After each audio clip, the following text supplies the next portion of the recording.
China border पर इस समय गोली नहीं चल रही है, लेकिन तैयारी युद्ध जैसी ही हो रही है।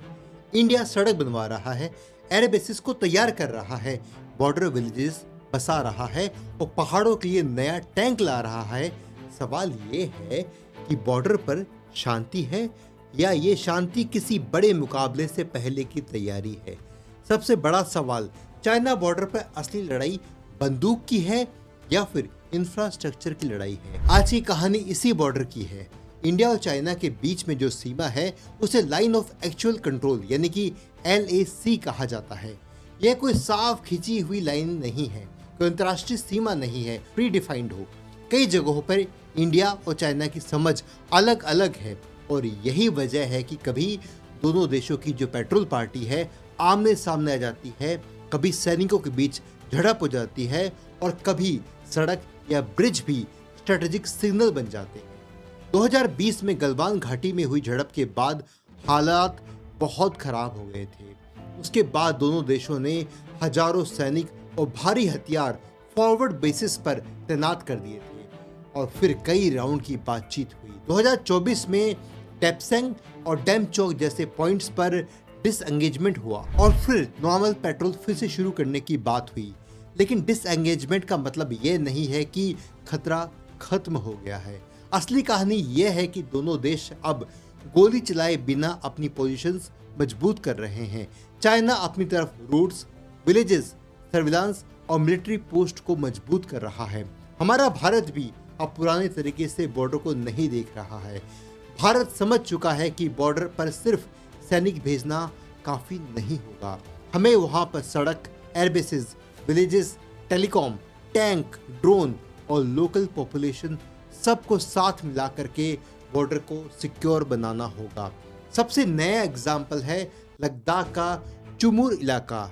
यहाँ पर 16,700 फीट की ऊंचाई पर पहला मॉडल बॉर्डर विलेज बनाया गया है। ऐसा विलेज जो बॉर्डर इलाके के हिसाब से डेवलप किया जा रहा है। यहाँ पर चेंगपा नोमोड्स रहते हैं। पहले ऐसे दूर दराज के गांव में समस्या ये थी कि लोग सुविधा न होने के कारण धीरे धीरे नीचे के इलाकों में चले जाते थे। जब बॉर्डर विलेजेस खाली होते हैं तो वहां इंडिया की सिविलियन प्रेजेंस कमजोर हो जाती है। इसीलिए अब गवर्नमेंट की सोच बदल रही है।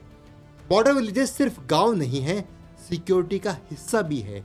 अगर गांव में रोड, बिजली, हेल्थ, स्कूल, इंटरनेट और रोजगार होगा तो लोग वहीं रहेंगे और जब लोग बॉर्डर पर रहेंगे तो वह एरिया सिर्फ आर्मी पोस्ट नहीं रहेगी बल्कि इंडिया की जीवित उपस्थिति बन जाएगी। वहां पर इंडिया के लोग बसेंगे तो अपने आप चीजें सिक्योर हो जाएगी। दूसरा बड़ा कदम है न्योमा एयरबेस।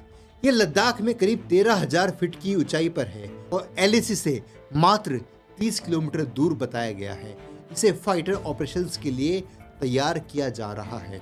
इसका मतलब है कि इमरजेंसी में India fighter jets, transport aircraft और मिलिट्री सप्लाई को चाइना बॉर्डर के काफी करीब से ऑपरेट कर पाएगा। पहली समस्या ये थी, लद्दाख जैसे एरिया में सेना तक सामान पहुंचाना बहुत मुश्किल काम होता था। मौसम खराब हो जाए, ऑक्सीजन कम हो जाए, रोड लंबी और पहाड़ खतरनाक इलाका हो तो वहां पर प्रेजेंस बहुत मुश्किल पहुंच जाती है। लेकिन एयरबेस रेडी होगा तो सैनिक, हथियार और सप्लाई बहुत जल्दी पहुंचाए जा पाएंगे। तीसरा बड़ा पॉइंट है जोरावर लाइट टैंक। यह इंडिया का हाई एल्टीट्यूड लाइट टैंक है जिसे खास तौर पर हिमालय और लद्दाख जैसे इलाकों के लिए तैयार किया गया है। 2020 में जब झड़प हुई थी भारत और चाइना के बीच में, उस दौरान चाइना ने अपनी टाइप 15 लाइट टैंक्स को हाई एल्टीट्यूड एरियाज में डिप्लॉय किया था। इंडिया को तब समझ में आ गया था कि भारी टैंक्स हर पहाड़ी इलाके में आसानी से काम नहीं कर सकते हैं। इसीलिए जोरावर जैसे हल्के, तेज और पहाड़ों पर चलने वाले टैंक्स की जरूरत थी। चौथा पॉइंट है DBO एरिया की नई रोड। दौलत बाग ओल्डी यानी कि DBO इंडिया के सबसे स्ट्रेटेजिक मिलिट्री पोस्ट में से एक है। यह काराकोरम पासेस के पास में है और अक्साई चीन के करीब है। रिपोर्ट्स के मुताबिक ससोमा से DBO तक करीब 130 किलोमीटर की नई रोड तैयार की जा रही है।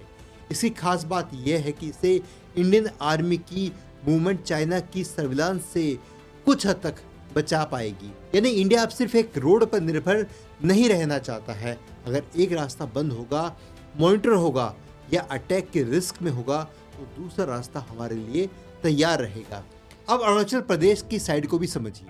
चाइना बार बार अरुणाचल प्रदेश पर दावा करता आ रहा है और वहाँ की जगहों के नए नाम चाइनीज में जारी करता है। इंडिया बार बार इसे रिजेक्ट करता है और कहता है कि अरुणाचल प्रदेश भारत का अभिन्न हिस्सा है। इसका मतलब है कि चाइना सिर्फ लद्दाख में नहीं, ईस्टर्न सेक्टर्स में भी दबाव बनाए रखता है। तो वर्तमान स्थिति क्या है? सीधा जवाब है, बॉर्डर पर इमीडिएट वार जैसी स्थिति नहीं है, लेकिन ट्रस्ट भी वापस नहीं आया है।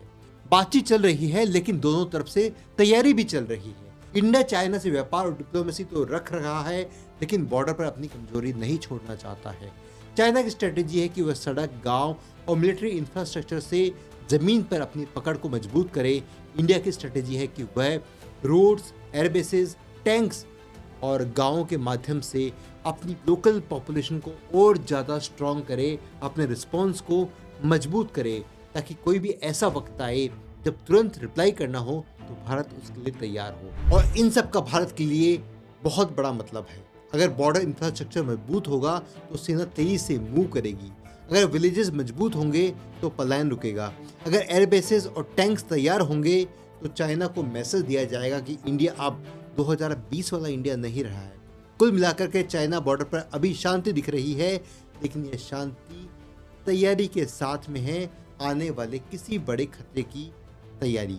इंडिया इस इंफ्रास्ट्रक्चर रेस में चाइना की बराबरी कर पाएगा या चाइना बॉर्डर पर प्रेजेंस बना करके इंडिया को लगातार डिफेंसिव मोड में रखेगा?